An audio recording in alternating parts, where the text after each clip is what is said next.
Hello, this is the first in a series of videos we are putting together talking about 911 wireless testing. We've been working with some organisations who are looking to improve how they work in the field when they're doing 911 wireless testing. They wanted to move away from pen and paper and to use newer technology. We're implementing some of these solutions using Esri technology, which is mapping and GIS technology. Today I'm going to show you an application which is actually a free application. This is called Collector. It's an application which runs across Apple and Android devices. I'm showing you an iPad at the moment. I've just loaded the application and you've seen that we've got a map.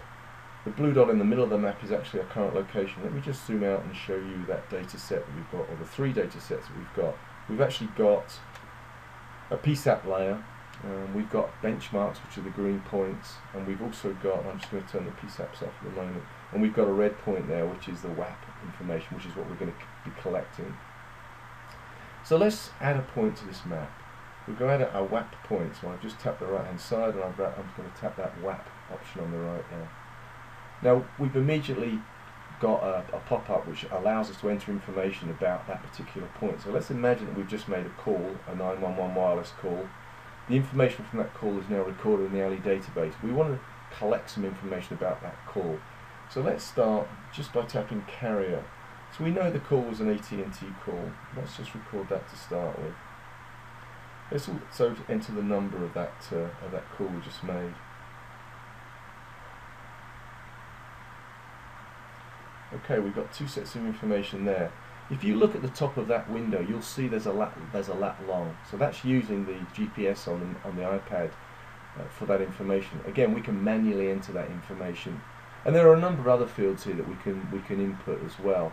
Intended PSAP, actual PSAP, other things, comments as well that we can input. So no longer do we need to use pen and paper to notate this, or carry a handheld GPS device to know where we currently are.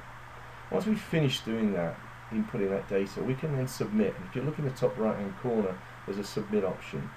Now that data is now being pushed out into the cloud, so that's now being pushed into ArcGIS Online. It's now centrally stored.